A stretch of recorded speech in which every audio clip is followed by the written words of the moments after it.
నమస్తే. నేను మీ అశ్విని కుమార్. కాలం కలిసొచ్చినప్పుడు మనం ఏం మాట్లాడలేము. అదృష్టం అనాలా? లేదంటే వేరే వాళ్ళ మీద కోపం అంతా కూడా వీళ్ళకి ఏడానయిందా?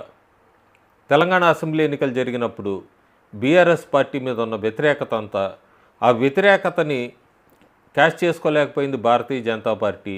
యాంటీ ఇన్కంబెన్సీ ఓట్స్ అంతా కూడా పూర్తి కాంగ్రెస్కి వెళ్ళినాయి. కాంగ్రెస్ మీద ప్రేమ కన్నా కూడా కేసీఆర్ వ్యతిరేక ఓట్ బ్యాంక్ కాంగ్రెస్ క్యాష్ చేసుకోగలిగింది. అందుకే అధికారంలోకి వచ్చింది. కాంగ్రెస్ ఉచిత హామీలో పక్క తెలంగాణ ప్రజలు బాగా అలవాటు పడిపోయారు ఈ ఉచిత హామీలకి. బీఆర్ఎస్ పరిపాలన 10 సంవత్సరాల్లో వాళ్ళకన్నా ఒకటి ఎక్కువే ఇస్తామంటే గుడ్డిగా ఓట్లు వేశారు. యాంటీ ఇన్కంబెన్సీ ఓట్ బ్యాంక్ కూడా మొత్తం కాంగ్రెస్ వైపుకి వెళ్ళింది. అదృష్టం కొద్దీ దానికి రేవంత్ రెడ్డి ఆవేశంగాన అనాలోచితంగా కొన్ని ఇచ్చిన స్టేట్మెంట్స్ కూడా అట్లా అంతా కూడా కలిసి వచ్చింది. కాంగ్రెస్ పార్టీ అధికారంలోకి వచ్చింది. హామీల మాట పక్కన పెట్టండి, పూర్తిగా అంతర్గతంగా అయితే సమస్యల్లో కొట్టుమిట్టాడుతోంది తెలంగాణ కాంగ్రెస్. మనం గత 6 నెలలుగా చూస్తే క్యాబినెట్లో మంత్రులు ఒక్కొక్క స్టేట్మెంట్ ఇస్తూ ఉంటారు, ముఖ్యమంత్రి ఒక స్టేట్మెంట్ ఇస్తూ ఉంటారు. అందుకే కాంగ్రెస్లో తెలంగాణ ఇన్ఛార్జిని కూడా మార్చారు. రాహుల్ గాంధీకి నమ్మకస్తురాలైన మీనాక్షి నటరాజన్ని తెలంగాణ కాంగ్రెస్ ఇన్ఛార్జిగా పెట్టారు. రేవంత్ రెడ్డి ఫ్రస్ట్రేషన్ అనుకోవచ్చు, ఎందుకంటే ప్రజల్లో ఖచ్చితంగా అడుగుతున్నారు అక్కడక్కడ హామీలు మాకు ఎప్పుడు ఇస్తారు, ఈ ఉచితాలకు అలవాటు పడిన ప్రజలను మనం వెంటనే మార్చలేము. 10 సంవత్సరాలు అలవాటు పడిపోయారు, మీరెప్పుడు ఇస్తారో అంటూ ప్రజలు అడుగుతున్నారు కాంగ్రెస్ పార్టీని. అట్లాగే మంత్రిత్వ శాఖ రాని వాళ్ళు మాకు ఎప్పుడు క్యాబినెట్ ఎక్స్పాన్షన్ అంటున్నారు, మంత్రులు మాకు ఇంకా ఫైల్స్ కదలట్లేదు అంటున్నారు. ఇలాంటప్పుడే ఎప్పుడు కూడా తెలివైన పరుడు రేవంత్ రెడ్డి, చాలా తెలివైన వాడు. డైవర్షన్ పాలిటిక్స్ పూర్తిగా ఎప్పుడైనా హామీల గురించి అడిగినప్పుడు ఒక రకమైన డైవర్షను, బీఆర్ఎస్ వాళ్ళు చేసిన అక్రమాలు తీసుకురావటం, ఒక నెల రోజులు పాలన సాగదీయటం, మళ్ళీ అది మర్చిపోయాక ఇంకొకటి ఏదో స్టేట్మెంటు. వీటన్నిటినీ కాదు, క్యాస్ట్ సెన్సెస్, కుల గణజన సర్వే అంటూ చేసుకుంటూ వచ్చారు. తప్పులు ఉన్నాయని వాళ్ళకి తెలుసు. 2011 కన్నా కూడా ఎలా చూపించారు ఇవన్నీ తెలుసు. ఆ సర్వే మీద, క్యాస్ట్ సెన్సస్ దీనికి రిపోర్ట్ మీద, దాని మీద ఎత్తినప్పుడు, తప్పులు ఎత్తి చూపుతున్నప్పుడు వెంటనే ఆయనకి డైవర్షన్ పాలిటిక్స్లో గుర్తుకొచ్చింది జాతీయ నాయకుడు, ప్రస్తుతం ప్రధానమంత్రి నరేంద్ర మోడీ. ఒక్కసారి వీళ్ళ పేరు ఫైల్లోకి రావాలంటే కొండను ఢీ కొట్టడానికి ప్రయత్నిస్తూ ఉంటారు. అందులో రేవంత్ రెడ్డి ముఖ్యుడు, ముందు ఉంటాడు అలాంటి ఆలోచనలో. ప్రధానమంత్రి నరేంద్ర మోడీ గురించి మాట్లాడుతూ ఆయన క్యాస్ట్ని ఓబీసీ చాలా తెలివిగా రిపీట్గా కూడా ఆయన స్టేట్మెంటు మళ్ళీ జాగ్రత్తగా వినండి, లీగల్లీ కన్వర్టెడ్ అనే కొత్త పదాన్ని తీసుకొని వచ్చాడు ఆయన మాట్లాడుతూ. సీఎం రేవంత్ రెడ్డి ఈ లీగల్లీ కన్వర్షన్ అనేది కూడా బీసీలో ఉంటుందేమో, మరి ఆయన ఆలోచించుకోవాలి. ఏదైనా కూడా ఆయన లీగల్లీ కన్వర్టెడ్ అని మాట్లాడుతూ ముఖ్యమంత్రి అయ్యాకే అది కూడా ఆయన కన్వర్షన్ బీసీలోకి మారాడు, అంతకుముందు బీసీ కాదు అని చెప్పాడు. దీనికన్నా ముందు ఈ లీడ్ స్టోరీ ముందే బడ్జెట్ సెక్షన్లు జరిగినాయి. బడ్జెట్ సెక్షన్లు జరిగినప్పుడు ఏదో ఒకటి మాట్లాడాలి, తెలంగాణ నుంచి మాట్లాడకపోతే మళ్ళీ ప్రజలు అడుగుతారని అనుకొని తెలంగాణ కాంగ్రెస్ ఎంపీలంతా కూడా తెలంగాణకి బడ్జెట్లో ఏమి ఇవ్వలేదు అంటూ ధర్నాలు చేశారు, ట్యాంక్ బండి మీద ధర్నా చేశారు. అట్లాగే లోక్సభలో కూడా అడగడానికి ప్రయత్నించారు. ఎప్పుడైతే నిర్మలా సీతారామన్ ఫైనాన్స్ మినిస్టరు ఇదిగో తెలంగాణకి ఎవరు చేయని నేను కొన్ని చేశాం, మేము కొన్ని ఇంకా ఆచరణలో పెడుతున్నామంటూ ఆమె ఇచ్చినవి కొన్ని మాత్రం చదివి వినిపించారు. అందులో ముఖ్యంగా Kakatiya mega textile park, Zaheerabad corridor nodal point, అట్లాగే Sammakka Saralamma tribal university reorganisation యాక్ట్కి సంబంధించి, ఎయిమ్స్ బీబీ నగరు, 2500 కిలోమీటర్ల నేషనల్ హైవేలు పూర్తి చేయటము, 4 green field corridors Bharatmala project కింద, అట్లాగే 5337 కోట్లు రికార్డ్ రైల్వే బడ్జెట్ రికార్డుగా తెలంగాణకి ఇప్పటివరకు ఎవరు చేసినట్టుగా 753 కిలోమీటర్ల కొత్త railway line tracks, 5 Vande Bharat trains, 40 railway stations development అవుతున్నాయి.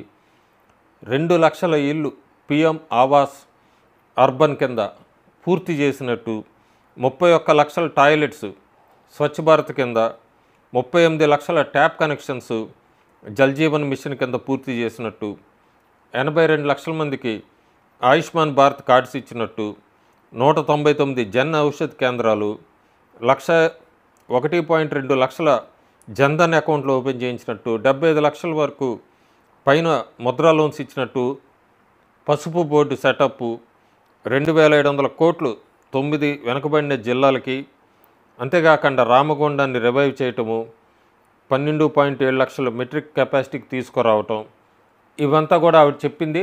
తెలంగాణకి ఏమి ఇచ్చారు, ఏం చేస్తున్నారు, ఇదంతా కూడా కాంగ్రెస్ నాయకులు మర్చిపోయారు. లోక్సభలో వచ్చేటప్పుడు మాజీ ప్రధాని ఇందిరాగాంధీ ఆమె మెదక్ నుంచి ఎన్నికైనా కూడా తెలంగాణకి ఇంత ఎప్పుడూ చేయలేదు. అది గుర్తుపెట్టుకోవాలి కాంగ్రెస్ నాయకులంతా కూడా.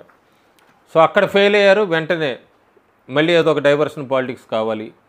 ప్రధానమంత్రి నరేంద్ర మోడీకి సంబంధించిన ఈ ఓబీసీ దీని గురించి పెద్ద చర్చకి కాంట్రవర్సీ అని చెప్పచ్చు. ఇది ఒక సీఎం స్థాయిలో ఉన్న వ్యక్తి ఆ స్టేట్మెంట్ ఇవ్వకూడదు. అందుకే వెంటనే తెలంగాణ ప్రదేశ్ కాంగ్రెస్ కమిటీ మహేష్ గౌడ్ ఆయన ఇది తప్పే అని చెప్పాను పరోక్షంగానే ఒప్పుకున్నారు.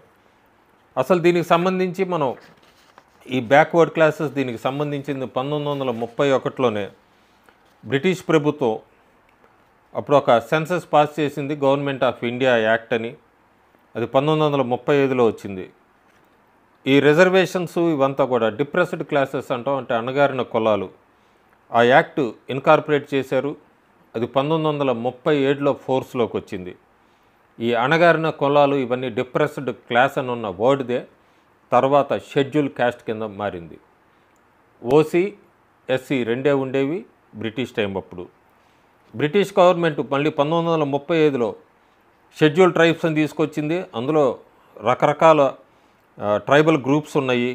వీటన్నిటినీ కూడా షెడ్యూల్ ట్రైబులన్నింటినీ కూడా 1958లో భారత ప్రభుత్వం అప్డేట్ చేసింది. 744 ఎన్లిస్టెడ్ ట్రైబ్స్తో మొత్తం అంతా కూడా.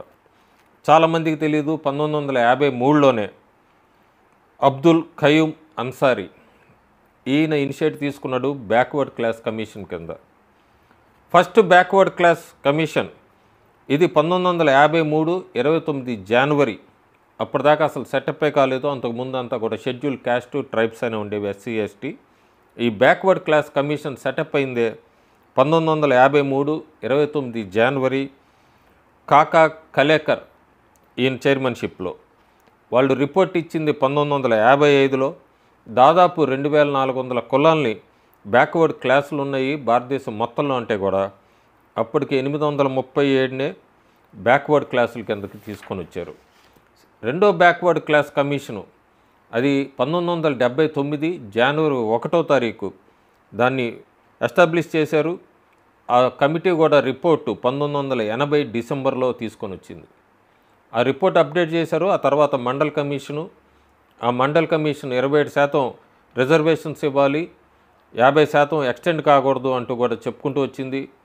ఆ రిజర్వేషన్ 27% సీట్లు ఫర్ ఓబీసీలకి ఎడ్యుకేషన్లోను, గవర్నమెంట్ జాబ్స్లో, అట్లాగే అప్పర్ ఏజ్ లిమిట్ ఉన్న జాబ్స్లో సపరేట్ హాస్టల్ ఉండాలి ఓబీసీ స్టూడెంట్స్కి, వోకల్ ట్రైనింగ్ ఉండాలి ఓబీసీ యూత్కి అంటూ కూడా మండల్ కమిషన్ అప్పుడు వచ్చింది. దీన్ని 1989లో గవర్నమెంటు ఈ రికమెండేషన్స్ అన్నీ యాక్సెప్ట్ చేసింది. ఓబీసీ కేటగిరీ అని తీసుకొచ్చింది. యాడ్ ఆన్ రిజర్వేషన్ పాలసీ కూడా తీసుకొచ్చింది. తర్వాత 1993లో గవర్నమెంట్ ఈ ఓబీసీకి వీళ్ళందరికీ కూడా 1,00,000 క్రిమీలేయర్ 1,00,000 ఇన్కమ్ క్యాప్ వీళ్ళందరూ ఉన్న తక్కువ ఉన్న వాళ్ళందరినీ కూడా అందులోకి తీసుకొచ్చింది. ఇక మిగతా రెస్ట్ ఆఫ్ ది కమ్యూనిటీస్ ఇవన్నీ కూడా అంతా కూడా జనరల్స్ కింద తీసుకొని వచ్చారు. అప్పుడు 1993లో దాన్ని తీసుకొచ్చినప్పుడు 94లోనే కాంగ్రెస్ ప్రభుత్వం చాలా క్లియర్గా ఈ ప్రస్తుత మోడీ కమ్యూనిటీ ఆ కమ్యూనిటీని 94లో గెజిట్ కూడా నేను మీకు పక్కన పెడుతున్నాను. గెజిట్ ఇదంతా కూడా ఆ కమ్యూనిటీని 27 అక్టోబర్ 94లో కాంగ్రెస్ ప్రభుత్వం తీసుకొని వచ్చింది. తర్వాత 99లో కూడా 27 అక్టోబర్లో కూడా ఇన్క్లూడ్ చేసింది సెంట్రల్ లిస్టులో. ఈ స్టేటు సెంట్రల్ ఎప్పుడూ కూడా ఈ ఓబీసీ లిస్టులంతా కూడా అప్డేట్ చేస్తూనే ఉంటూ ఉంటాయి. ఉదాహరణకి గుజరాత్ గవర్నమెంటు చెబ్బిల్ దాసా మెహతా ఆయన కింద ఉన్నప్పుడు 82 కులాలు అప్పటికే ఉన్నాయి. దానిలో ఇంకొక 35 కులాల్ని యాడ్ చేసింది ఓబీసీ లిస్టులో 1994లో. అందులో తెలి అండ్ మోద్ గంజి ఈ 2 క్యాస్టులు కూడా ఇంక్లూడ్ అయినాయి ఓబీసీలో. ఇందులో ఈ తెలి అనేదే మోడీకి సంబంధించిన కులం. 94లోనే యాడ్ చేసింది అప్పుడు గవర్నమెంటు. దాన్నే సెంట్రల్ గవర్నమెంటు ముస్లిమ్సు గంచీసు వీళ్ళందరినీ కూడా యాడ్ చేసింది ఓబీసీలో.